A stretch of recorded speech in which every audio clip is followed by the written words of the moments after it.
मैथिली आ भोजपुरी के सबसे नीक चैनल एपी प्रोडक्शन दरभंगा के एखनई लाल बटन दबाकर सब्सक्राइब करू और घंटी के निशान बटन के जरूर दबाओ ताकि नव नव ऑडियो आ वीडियो अहाँ सब लग तुरंत पहुँच सके। एपी प्रोडक्शन प्रस्तुत कर रहल अछि अविनीत प्रसाद के स्वर में एकटा भक्ति में प्रस्तुति बाजू दुर्गा मैया दुख कहिया हरवे है।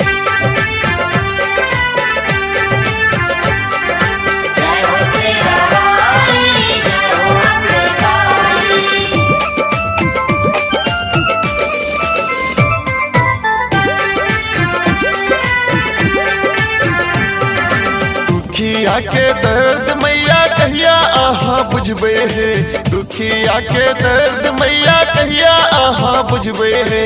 बाजू दुर्गा मैया बाजू बाजू दुर्गा मैया दुख कहिया हरबे है। बाजू दुर्गा मैया दुख कहिया हरबे है।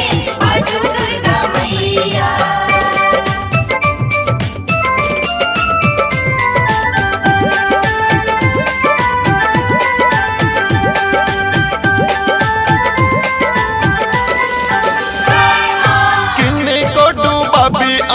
किन्ने को तारे छी हमें छी विपत में पड़ल किया नहीं उबारे छी।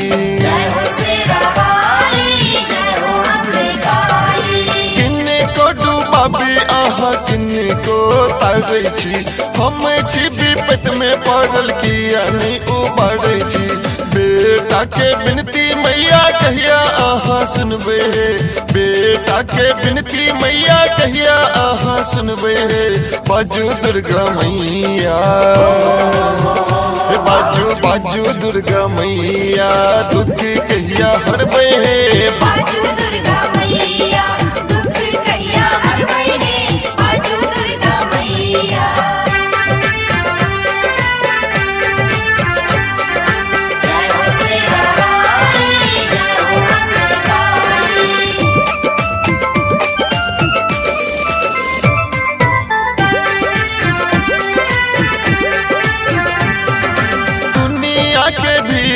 माँ के ओ नहीं सहायक ये बिन माई के तना मरैया लोग कहे ना लायक ये। दुनिया के भीड़ में माँ के ओ नहीं सहायक ये बिन माई के तना मरैया लोग कहे ना लायक ये।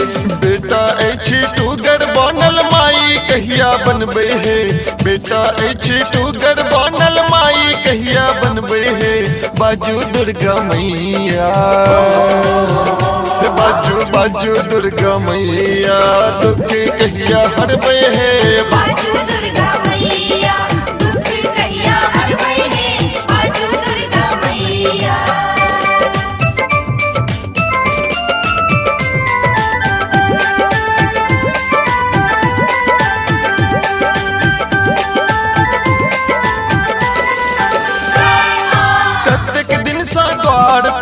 खोलू नहीं के बारिये ताकू काने हमरो ऊपर बनल छिला चारिये।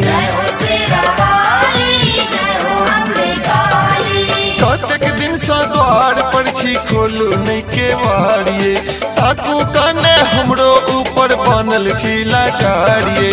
अभिनीत के किस्मत मैया कहिया आहा लिखबे है, अभिनीत के किस्मत मैया कहिया आहा लिखबे है। बाजू दुर्गा मैया बाजू बाजू दुर्गा मैया दुख कहिया हरबे है। बाजू दुर्गा मैया दुख कहिया हरबे है। बाजू दुर्गा मैया दुखिया के दर्द मैया कहिया आहा बुझबे है, दुखिया के दर्द मैया कहिया आहा बुझबे है। बाजू दुर्गा मैया बाजू बाजू दुर्गा मैया दुख कहिया हरबे है। बाजू दुर्गा मैया दुख